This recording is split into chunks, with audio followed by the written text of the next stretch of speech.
In the heart of the ancient city of Yharnam, a secret history lies buried beneath the weight of its blood-soaked streets. A history that spreads of salvation, transcendence, and madness.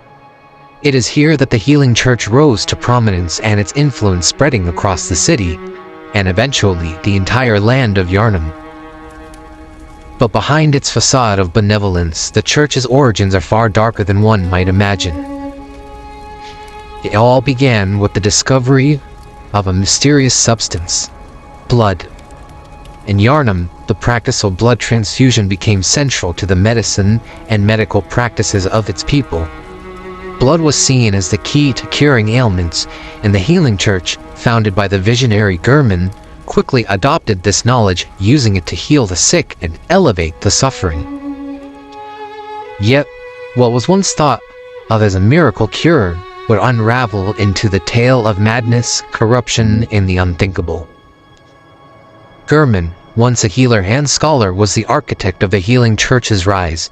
Driven by the desire to alleviate the suffering of the people, Gurman began to explore the deeper properties of blood, discovering that it held the potential to transcend human limitations.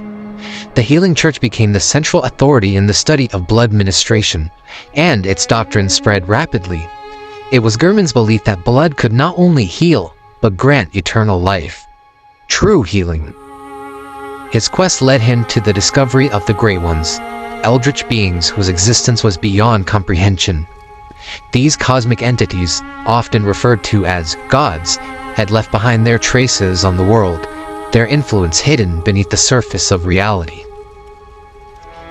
But the healing blood was not merely human in nature. It was linked to something far darker. Blood was the conduit through which the Great Ones could influence the world of men. In their quest for eternal life, the Healing Church made a faithful pact with the Great Ones.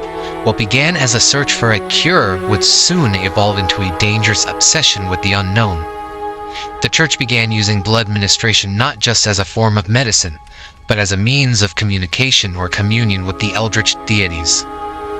They believed that by ingesting the blood of the Great Ones, they could ascend to higher planes of existence, gaining knowledge and power beyond the mortal reach. But this knowledge came at a price. The blood that once cured became a source of horrific mutations. The people of Yharnam, desperate for salvation, flocked to the Church, only to fall victim to the scourge of the beast. This plague turned men and women into mindless, ravenous creatures. The Healing Church, once a beacon of hope, became a harbinger of suffering. Yet, not all of the Church's ambitions were noble. As the Great Ones influenced the spread, so too did the Church's darker branches.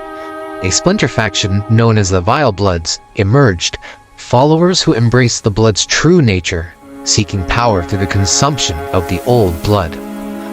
Unlike the more orthodox Healing Church members, the Vile Bloods believed that true power could only be obtained through embracing the terrifying gifts of the Great Ones, no matter the cost. The Vile Bloods and the Church were at odds, and an unspoken war simmered beneath the surface. Their secret rivalry began a bitter conflict, each side trying to harness the Great One's power for themselves, and each side paying a terrible price. As the curse of the beast spread throughout Yharnam, the Healing Church's fall was inevitable. The blood they so carefully cultivated and venerated had twisted them into something unrecognizable. The clergy, once devoted to healing, became nothing more than monstrous entities themselves, consumed by the very madness they had sought to control. But even in their downfall, the Healing Church's legacy lives on. Their blood, still flowing through the veins of Yharnam's people, continues to shape the fate of all who dwell within the city. And for those who are brave enough, or foolish enough, to seek the forbidden truths of the Great Ones, the Church's influence remains a shadow, ever lurking beneath the surface.